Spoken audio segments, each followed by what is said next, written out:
नमस्कार, माझ्या चॅनलवरती आपल्या सर्वांचं पुन्हा एकदा मनापासून स्वागत आहे। गरमीचं प्रमाण वाढलेलं आहे। आपण अनेक प्रकारचे सरबत घरी बनवत असतो। आज इथे मी प्रीमिक्स करणार आहे सरबतचं। तर त्यामध्ये बडीशोप असणार आहे, खसखस असणार आहे, अजून दुसरे पदार्थ पण मी इथे घेतलेले आहे आणि साखर किंवा गुळाचा आपण इथे वापर करणार नाहीये। तर त्यासाठी आपण इथे काय वापरणार आहे ते सुद्धा मी इथे दाखवणार आहे।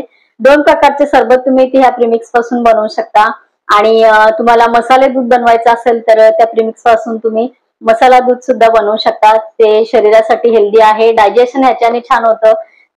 इथे मी प्रीमिक्स बनवायला घेते। चला तर मग रेसिपीला सुरुवात करूया। सरबत प्रीमिक्स बनवण्यासाठी आपण इथे साहित्य घेतलेलं आहे। कपाच्या मापाने मी साहित्य घेतलेलं आहे। अर्धा कप मी ही सोप घेतलेली आहे। सोप मी दोन प्रकारची इथे वापरलेली आहे। अर्धा कप मी ही थोडीशी जाड असते, मोठी असते, ही सोप घेतलेली आहे आणि अर्धा कप मी ही बारीक सोप घेणार आहे। अर्धा कप मी इथे घेते ही बारीक सोप। तर ह्याला लखनवी सोप पण म्हणतात। ह्या सोपच्या चवीमध्ये थोडासा म्हणजे जास्त गोडवा वाटतो खाल्ल्यानंतर। तर ह्या दोन प्रकारच्या सोप मी इथे घेतलेल्या आहेत। तुम्ही एकच कुठला प्रकार घेतला तरी सुद्धा इथे चालणार आहे। एक टीस्पून मी इथे घेतलेले आहेत काळी मिरी।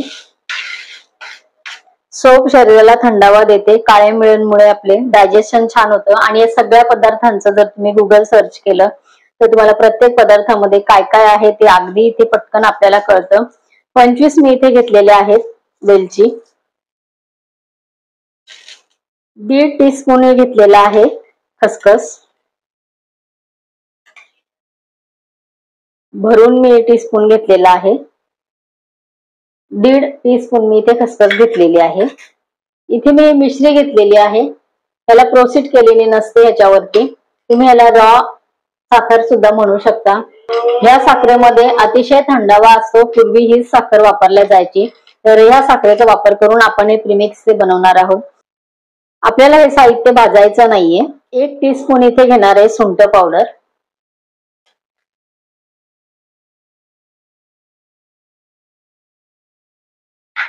खलबत्त्यामध्ये आपल्याला हे जे मिश्रीचे खडे आहेत मोठाले तर हे आपल्याला कुटून घ्यायचे आहेत।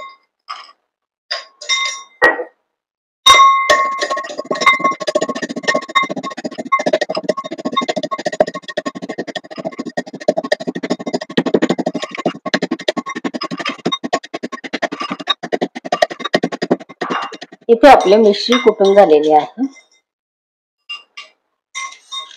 इथे आपण मिश्री कुटून घेतलेली आहे। वजनाने ही 400 ग्राम मिश्री आहे। थोडं थोडं आपण इथे घेणार आहे मिश्री आणि सर्व मिश्रण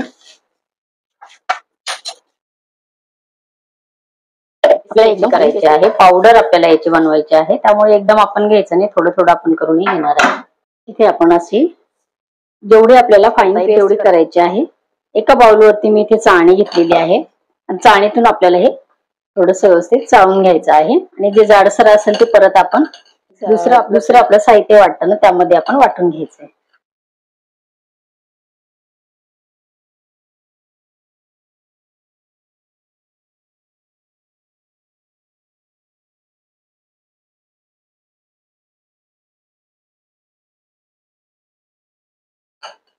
इथे आपलं संपूर्ण प्रीमिक्स तयार झालेलं आहे आणि हे जे आपण चाळून घेतलं तर हे याच्यापेक्षा जास्त बारीक हे होत नाही। तर चाळणीवरचं जे जाडसर आपलं हे राहिलेलं आहे सोपचे तुकडे वगैरे, तर हे ह्याच्यामध्ये तुम्हाला सरबत करायचं असेल तेव्हा पाणी टाकून ठेवा। 1 तासभर भिजल्यानंतर मिक्सरच्या भांड्यामध्ये फिरवून घ्या। एकदम छान बारीक होतं, कारण हे भिजल्यानंतर व्यवस्थित बारीक होतं। तर यामध्ये 1-2 ग्लास तुम्ही सरबत बनवू शकता।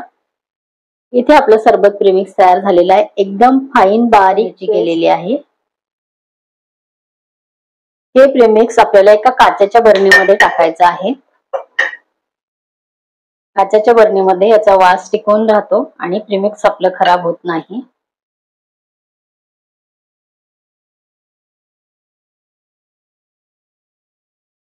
दोन प्रकारचं सरबत इथे बनवून दाखवते आणि मसाला दुधामध्ये याचा वापर कसा करायचा तेही मी इथे दाखवते। प्रीमिक्स बघा, आपलं साहित्य खूपच जास्त असं काही नाहीये, बनवायला फार वेळ लागत नाही, भरपूर दिवस टिकतं. पण आपण बरणीचं झाकण उघडतो जेव्हा जेव्हा आपण बनवत असतो तेव्हा, तर थोडाफार वास याचा कमी होऊ शकतो. म्हणून जास्त दिवस न करता एक एक महिन्याचं आपण हे प्रीमिक्स केलं तर केव्हाही आपण या सरबताचा आनंद घेऊ शकतो. फार वेळ ह्याला लागत नाही. 2 प्रकारचे सरबत आणि मसाला दूध आपल्याला कसं बनवायचंय ते इथे मी दाखवणार आहे. इथे मी कपामध्ये कोमट दूध करून घेतलेलं आहे. 1 ग्लास आपण थंडगार पाणी इथे घेणार आहे. 1 टीस्पून मी इथे जिरे पावडर घातलेली आहे. या ग्लासामध्ये जे बनवायचं त्यामध्ये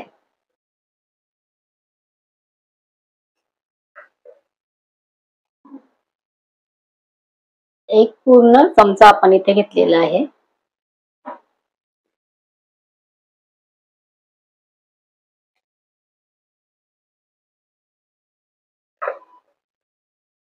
हे आपण जे जिरे घालून आपलं हे पातेल्यामध्ये थंड पाण्यामध्ये जिरं घातलं तर ते पाणी आपण इथे चाळणीतून गाळायचं आहे. जिऱ्याचे कण याच्यात राहू नये म्हणून मी पातेल्यामध्ये जिरे घालून आणि नंतर गाळून घेतलेलं आहे. बाकी हे प्रीमिक्स आपण छान एकदम चाळून घेतलेलं आहे. कलर बघा, एक नंबर आपलं टेस्टी हे सरबत झालेलं आहे इथे. आता आपल्याला मसाले दुधामध्ये तुमचा 1 ग्लास दूध असेल तर 1 टीस्पूनचा वापर करा. 1 ग्लास नसेल, तुमचं 1 कप असेल तर अर्धा टीस्पूनचा इथे वापर करायचा आहे. साखरेचं प्रमाण इथे जे आपण खांड घेतलेली आहे तर खांडचं प्रमाण तुम्हाला जर जास्त वापरायचं असेल तर इथे तुम्ही जास्त प्रमाणामध्ये थोडंफार प्रमाणामध्ये तुम्ही खांड जास्त घेऊ शकता.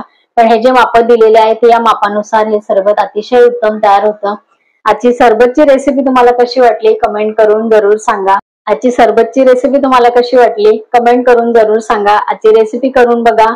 उन्हाळा चालू झालेला आहे, थंड आपण सरबत करत असतो. ह्या पद्धतीने सरबत करून बघा, तुम्हाला सुद्धा आवडेल. परत भेटूया असंच एका छानसा रेसिपी बरोबर. तोपर्यंत बाय बाय.